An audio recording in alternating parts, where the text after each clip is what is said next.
was well in the equestrian capital of Canterlot.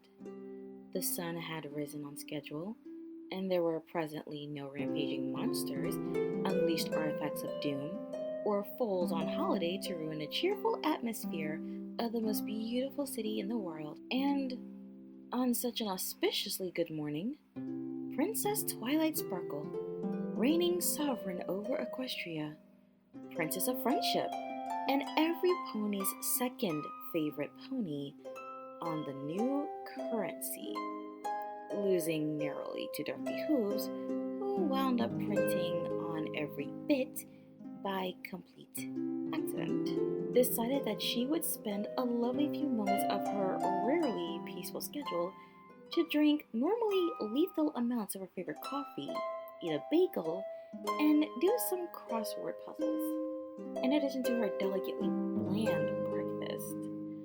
A treat, considering how many French-trained chefs employed at the palace would throw themselves out the window if they'd caught her drinking a non-espresso for her morning caffeine. Twilight had taken extra precautions to make sure this morning was perfect. She ordered a changeling member of the guard to go undercover at her preferred newspaper so the delivery could be sent up in a top-secret file instead of getting tied up in security for 2 days. She'd sent Spike off to deal with that awful Equestrian crisis, ensuring less capable and less prompt servants would be delayed in delivering her frightfully boring but unimportant paperwork for the day. And she'd gotten that automatic sharpening spell to work on her pencil drawer finally. So Twilight now had an entire drawer of pre-sharpened pencils to do her crossword puzzles without any delay. There was a slight delay after all was said and done. The drawer itself had been sharpened. She truly hoped the blood would eventually come out of the carpet. Those had been installed back in the 300s by the legendary Persian rug, after all, as a personal gift to Celestia. But once that was settled, Twilight Sparkle was free. Free! Free to complete her most wonderful and distracting mental hobbies. She hummed to herself, a pencil stuck in between her teeth as she tackled the very first word. A five-letter word referring to highly theatrical or emotional developments.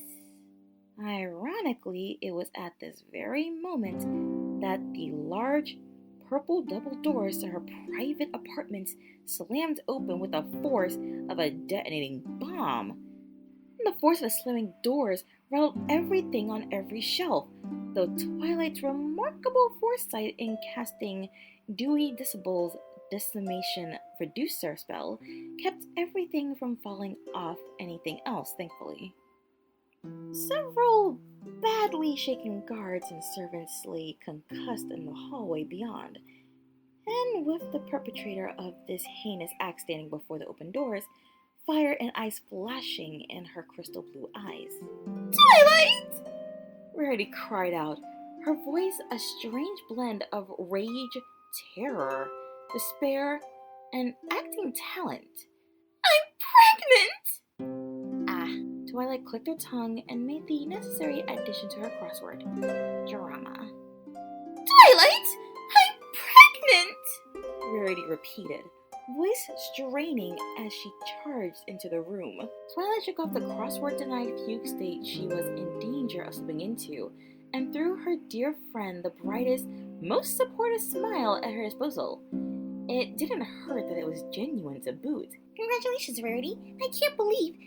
The alicorn felt 2 hooves plant a death grip on her shoulders, and she was quickly whirled about to face a startlingly distressed fashionista. "Twilight!" Her pupils, though the size of pinpricks now, looked into Twilight's own with the same iron grip her hooves were somehow managing. "I am pregnant!" "Yes, I heard," Twilight said, a little less sure of how happy she was supposed to sound at the news. Regardless, she latched onto Rarity's hooves with her purple magic and tried to gently remove them before her shoulders gave out. Rarity, not noticing her friend's struggle, continued as if nothing happened. Do you have any idea on how this has ruined my life? Twilight finally extricated herself and raised a questioning eyebrow. No? She said slowly with a little squeak at the end. With a gasp, Rarity threw herself from Twilight's favorite eating nook and landed fully stretched out onto a fainting divan, when Twilight hadn't even seen put in. It's all over! She wept, one hoof raised to her forehead, another placed tentatively over her stomach. Twilight rolled her eyes at this display. To be sure, this was a far better sight than if Rarity wasn't engaging in histrionics. The more ridiculous the display of emotion, the more likely it was Rarity was just in the throes of a dramatic moment, and the more sensible side of her, the part that had fashioned a business empire, would come out soon enough. Side note, the princess was incredibly proud of that joke. It was almost pinky tear, going by her standardized humor delineation system. Rarity. She put on her most supportive voice in the hopes that a calm tone would help buy Rarity time to come back to her senses. A baby isn't going to ruin your life. It's going to enhance it. Au contraire! The marshmallow white unicorn waved one hoof pitifully in the air. Have you any idea what goes into running a fashion empire, darling? She took a moment of silence that followed to flip over onto her stomach, rustling around until she faced Twilight once more, and began counting on her hooves.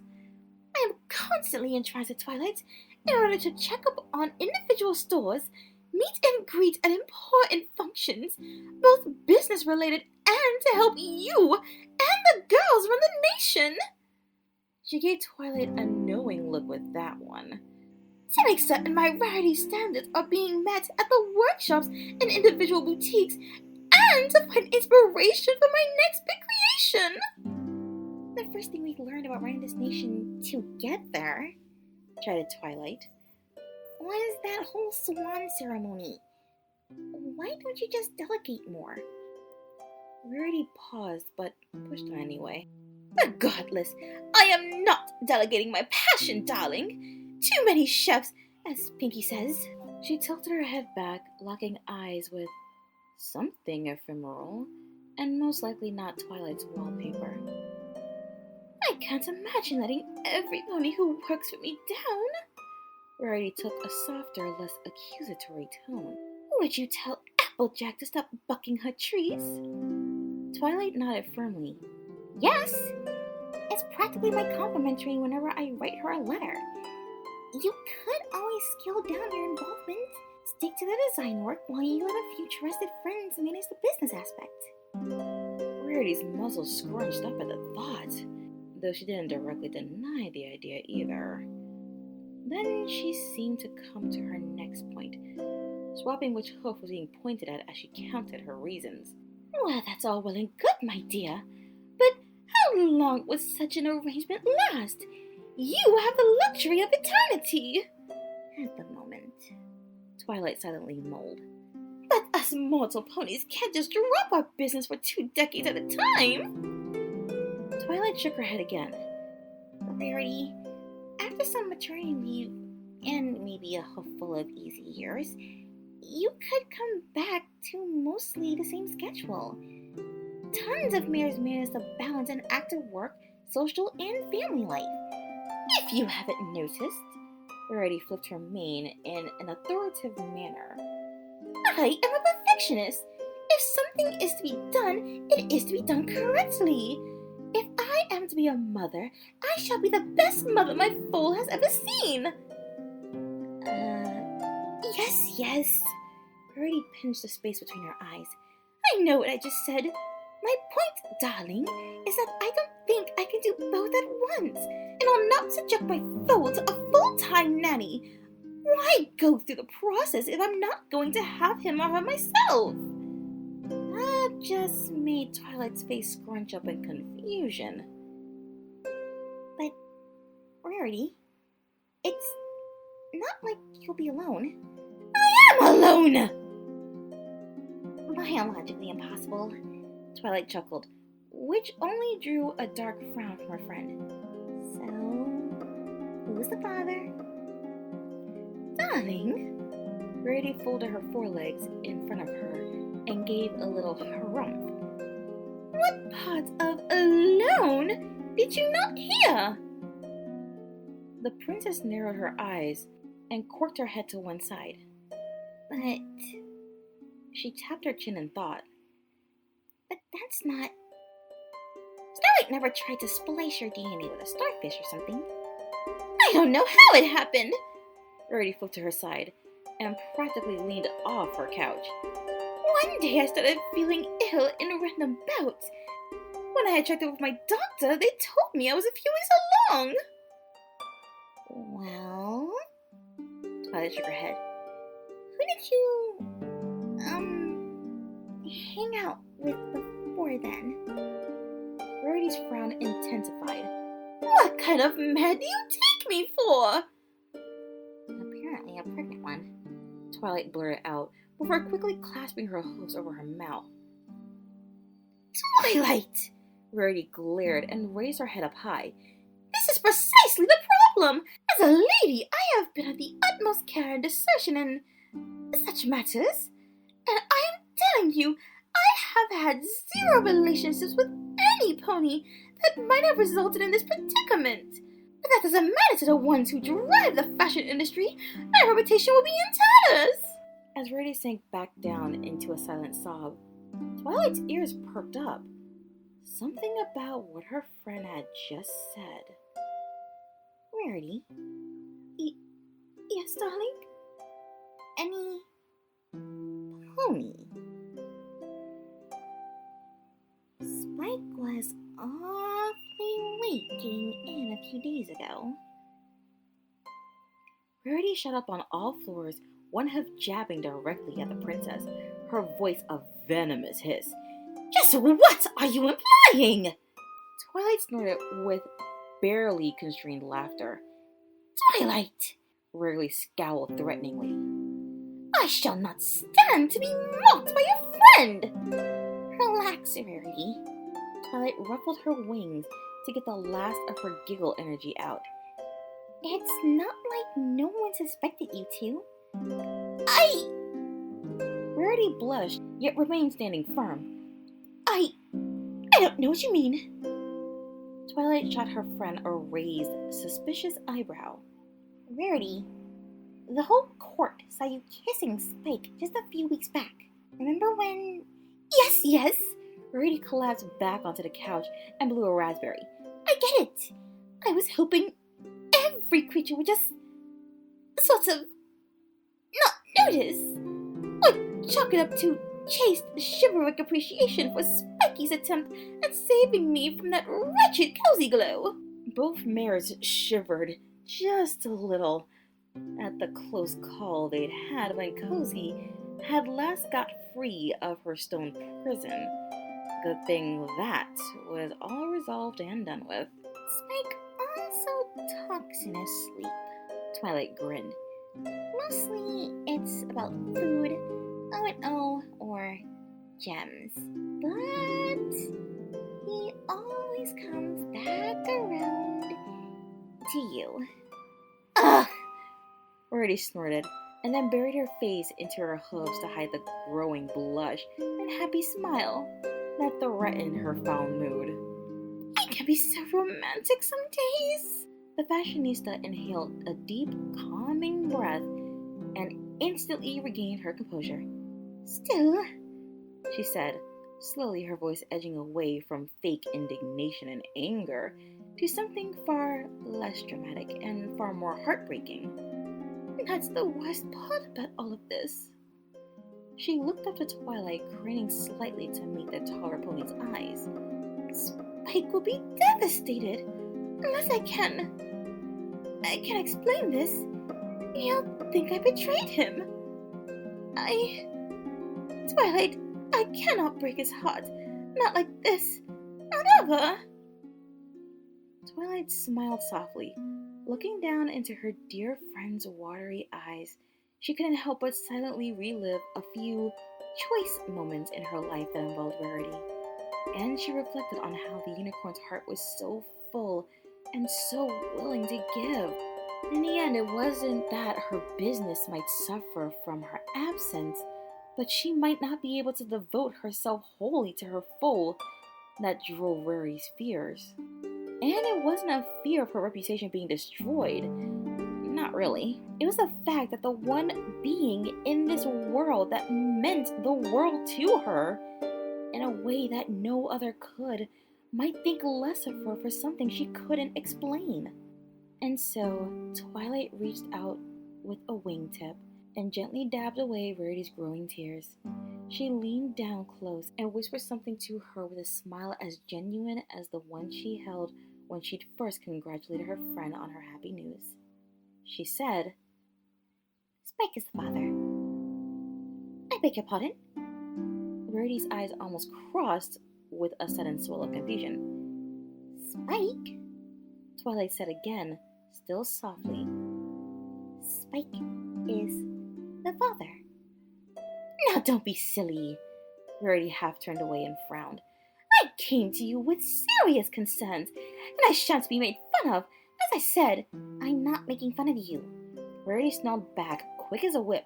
"Oh, but you are! You know perfectly well that ponies and dragons cannot have children together. You gave a lecture on it once. Spike and I talked at length about when we were first together." Her eyes, still sparkling, had taken on a distant look, as though she were seeing ghosts and phantoms play out before her, and her voice had become so wistful, Twilight could almost feel her own tears building up. Then Rarity's focus returned, sharp as ever.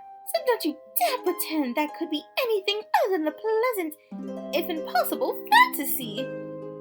It was then that Twilight's mind seemingly tripped. Rarity noticed it, with her keen eye for detail. It was like watching two carriages sideswipe one another in the middle of a busy intersection, a simply jarring disruption of continuity. It almost looked like Twilight was panicking. Rarity's incredulous look all but confirmed how that strange look on Twilight's face must have been. "Haven't seen a proper Twilight in moons." But Twilight scowled and then bit her tongue. She tilted her head to one side, her eyes seemingly lost trying to focus directly on Rarity, but with little success. She worked her muzzle in multiple directions, and her tail fitfully swept side to side behind her. Finally, though, a little light seemed to come back on. "Oh no," she sighed, her eyebrows furrowing deeply. "Darling, you're going to give you some wrinkles." "Oh, no." Twilight shook her head. Then she looked back to Rarity and tried several times to say something. Eventually, she got somewhere. "Spike is the father." "Darling," Rarity began, a scowl reforming, but was stopped by a purple hoof in front of her face. "Spike," Twilight winced, "is a magic dragon." Rarity blinked. "And he's a magical dragon," Twilight repeated, as if that answered anything. "Twilight, darling," Rarity said, still uncomprehending. "I know he's magical." "Rarity," Twilight fidgeted, "do you and Spike use protection?" Rarity looked about ready to slap the princess right then and there. But something in Twilight's tone, that worried look on her face, told her to hold back. "No, we don't," she said, a little worried, or perhaps nerves of another sort, adding a pitch to her voice. It's impossible anyway, right?" Twilight pursed her lips, and then, with a deep breath, she decided that she'd held on to this particular secret a bit too long. story of how I had Spike," she said, not even questioning if Rarity recalled the moment she and the other girls all became destined to be friends. But one detail that even I didn't know at the time was that I wasn't supposed to pass my entrance exam into Celestia School. "You... what?" Rarity gawked. Twilight shook her head. "Nope. It was a test of character to see how I handled failure. She took a deep breath. "It wasn't even a real egg." "What?" "It was plastic," Twilight continued. For all intents and purposes, I made Spike. He's a magic dragon. I suppose the magical fire breath should have tipped me off sooner, but Celestia didn't want her new young student to start things off with an existential crisis. So, how? Rarity shook her head hard, as if to dispel whatever shock had latched onto her thoughts. How does that... Twilight smiled. Well, in a weird way, he's got a lot of pony in him, in more ways than one. Being so magical, it tends to break how things normally work. If I had to guess, his love for you could have caused the usual rules to be suspended? Rarity slowly sat back down onto her couch cushions. Her eyes had unfocused again, staring once more at things that only she could see. Twilight almost laughed at the expression. So... Rarity's voice was very far away. He really is the father. With a blink, Rarity refocused on her hopes.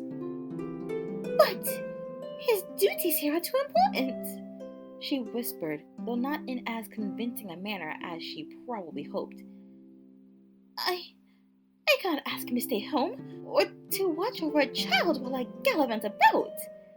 Twilight's eyes sparkled just then, with a mischievous smile that almost made her look like her younger self once again. She leaned down as close to Rarity's ear as she could, and with the utmost seriousness she whispered, I know it took a while, but it would seem you found your Prince Charming. That it did. What started as a quiet, shuddering sensation in Rarity's hooves quickly rose up through her whole body, until a peal of laughter tore its way out of her. She laughed heartily and gaily as she thrashed about atop her fainting couch. Tears of unbridled joy nearly threatened her makeup as the white unicorn's heart truly began to boil over. She and Twilight giggled together in the early morning light for what felt like a little eternity. But at last, Rarity had regained a modicum of composure to herself. She quickly checked her mascara and her blush, and then without any more warning, she threw herself at her friend for the biggest hug she could manage. Oh, thank you, Twilight! Twilight laughed back. Oh, for what? For reminding me who I loved. She smiled again and gave Twilight a quick nuzzle. Then Rarity pulled away and made to leave. Do tell Specky Wecky when he returns from... wherever, she said as she practically skipped out of the room, that I wish to have a word with him. We should be back later tonight, Twilight said, beaming at the sight of her friend's happiness. Rarity paused at the door and looked back to the princess. Excellent! Oh, and should I start calling you Mother from now on? Twilight smiled didn't necessarily lessen, but it did suddenly become quite waxen and strained under the right lighting conditions. No, Rarity shrugged. Well, alright, darling, take care! Twilight watched her go, and then sighed. It had to happen eventually, I suppose, she said to herself, her smile softening. It took them long enough. Now, where was I? She turned back to her beloved crossword puzzle and began to read the next clue. 2 across. she read aloud. 2 words, 9 letters, a joke which disappears only to tell its punchline later. Huh. I wonder if that's... A guard at that very moment leapt the doors into the room. The white Pegasus mare was panting and shaking all over. Princess! She cried. The kitchens are on fire! Prince Spike is reporting that the Hippo Barons are under attack from some demonic invasion, and Pinkie Pie has somehow transformed into a monster known only as Nightmare Cake! The whole palace shook lightly, as though something rather large had just struck it. Once again, the DDDR spell saved her shelves and possessions from requiring yet another sorting later. Twilight, with the practiced air of a divine sovereign, cast one forlorn glance at her crossword puzzle. She quickly scratched in the answer for 2 across, sighed, and then stood up with a huff. Okay, she pouted. At least the weather's good.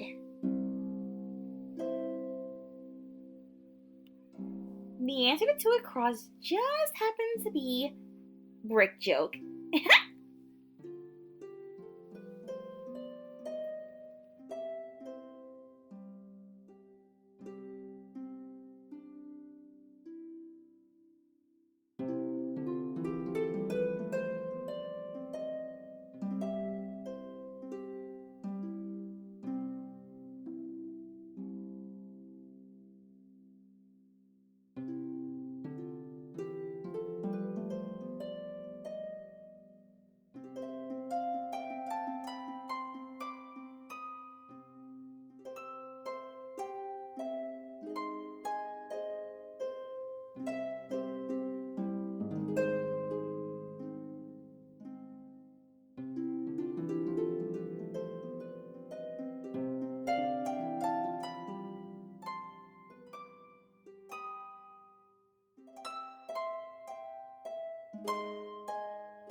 Support me on Patreon. Subscribe and make sure to ring that notification bell to know when I post new content. And please, feel free to join the Lotus Garden. Links in the description. Thanks for listening, and look forward to more. Good night, every pony.